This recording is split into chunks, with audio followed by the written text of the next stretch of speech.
Assalamualaikum warahmatullahi wabarakatuh. Kembali lagi di channel saya. Jadi kali ini saya mau update ya, update tentang kebun pisang Cavendish. Ya, ini kebun pisang Cavendish. Jadi mungkin ini tips berbagi ya. Mungkin biar sekedar informasi buat kalian aja. Ya, tapi sebelumnya nih, lihat-lihat dulu nih keadaan kebun. Ya, jadi sana sudah tinggal beberapa minggu lagi sudah mulai bisa dipanen. Terus yang sana sudah mau sebulan, jadi 1 bulan hampir sebulan hampir sebulan setelah potong jantung. Nah, kalau yang sebelah saya ini baru 3 hari, potong jantung. Jadi seperti ini. Mungkin kalian ada yang bertanya-tanya ya, jadi pisang Cavendish ini gimana sih caranya memotong jantung atau perhitungannya memotong jantung dari jumlah sisir yang harus diambil atau yang bisa istilahnya yang bisa dipelihara hingga panen ya. Jadi itu ada triknya ya buat kalian, buat rekan-rekan. Nah, yaitu kita bisa lihat dari jumlah sisir dan pertumbuhannya. Tapi itu juga dipengaruhi oleh mungkin oleh tanah ya. Jadi ada tanah juga dipengaruhi sama keturunan atau indukannya. Nah, ini kalian lihat. Jadi di kebun saya ini rata-rata dalam satu pohon itu untuk satu tandannya berisi 8 sampai 9, tapi kebanyakannya sih 8. Jadi yang 9 itu biasanya sisirnya sudah jelek. Nah, mungkin bisa dilihat ya, kalau yang ini itu yang bagus. Semakin ke bawah itu biasanya akan semakin turun grade-nya. Nah, biasanya itu ditandai dengan ini. Kalau kita mau memotong jantungnya, itu tandanya biasanya ada pertumbuhan yang tidak seimbang. Ini contohnya. Nah, jika sudah terdapat bunga dari jantung pisang atau bakal buah seperti ini, jadi ukurannya berbeda jauh sama yang di atasnya ya, itu sudah berbeda jauh. Maka itu sisir yang di atas ini sisir yang terakhir kita amankan. Jadi yang di bawah ini sudah tidak diambil lagi karena nanti sudah pertumbuhannya sudah jelek pisangnya, maka kita langsung potong jantungnya. Ya, adapun jantung setelah dipotong, tangkai yang terluka ini bisa dibiarkan begini aja, bisa juga dibungkus dengan plastik gitu.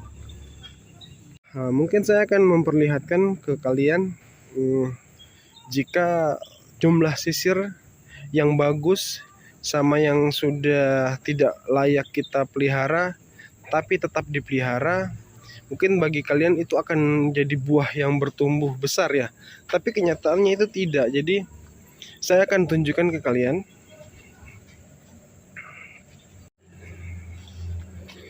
Nah, ini buah yang saya maksud. Nah, misalkan ada jumlah sisir. Nah, kalau ini kalian lihat. Nah, ini yang kecil yang saya tadi maksudkan. Nah, kalau kita biarkan hidup, dia sudah nggak akan bisa besar lagi ya, jadi percuma ya. Jadi dia seperti ini, sudah tidak bisa besar dari yang lain ya. Yang lain bisa besar ini, tapi yang bagian bawah itu akan kerdil, tidak bisa bertumbuh besar. Jadi percuma kalau kita pelihara kita biarkan ya percuma. Mending waktu dari awal sebelum potong jantung langsung kita bersihkan sekalian aja gitu. Sisakan 2-3 bunga untuk sebagai antisipasi jika terjadi pembusukan. Nah seperti ini. Nah ini yang saya maksud dibiarkan. Nah ini ada beberapa ya, 3 ya. Nah, ini diantisipasi untuk terjadi yang namanya pembusukan. Jadi kalau terjadi pembusukan dia tidak merambat sampai ke atas ya, tapi kena yang di sini dulu, bunga yang ini ya. Mungkin dari kalian rekan-rekan ada punya pertanyaan tentang jumlah waktu yang dibutuhkan untuk pisang matang semenjak pemotongan jantung itu. Jadi yang saya alami selama 2 tahun, setahun hampir 2 tahun lah.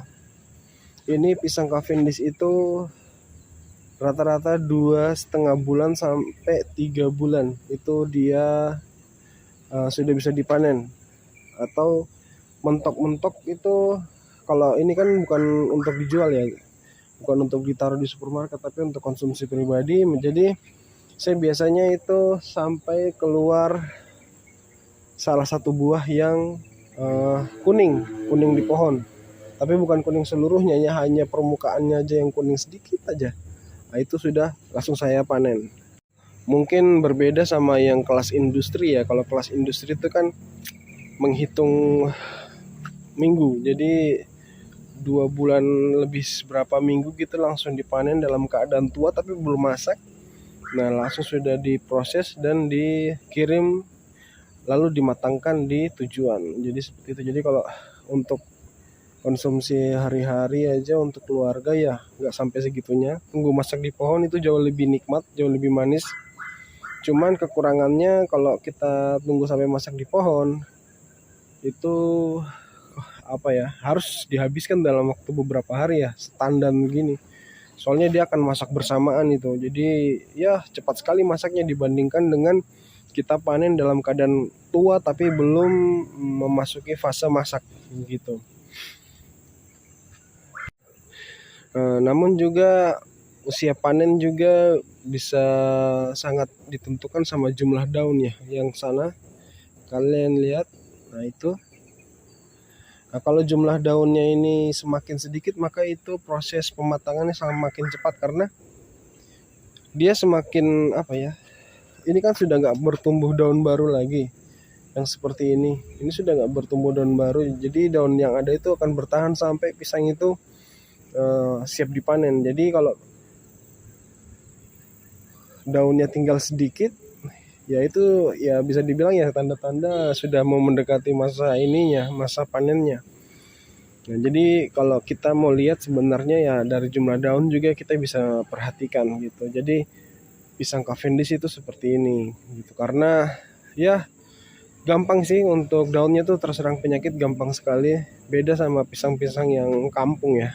Kalau di sini di Papua ini itu ada pisang sana ya, itu pisang asli sini, itu pisang kepok putih. Nah, jadi pisang kepok putih itu di Papua sini awet, dia nggak kena penyakit. Jadi kalian bisa lihat, nah kebun saya sama letaknya pisang kepok itu tidak terlalu jauh, tapi perbedaan daunnya kalian bisa lihat. Yang Cavendish ini sangat gampang terserang penyakit, dan yang pisang kepok putih itu sama sekali tidak terserang penyakit atau tahan terhadap hama. Oke, mungkin itu sedikit informasi yang dapat saya bagikan. Mudah-mudahan bermanfaat buat kalian. Jika kalian ada punya pertanyaan bisa komen di kolom komentar. Sampai jumpa di video lainnya. Wassalamualaikum warahmatullahi wabarakatuh.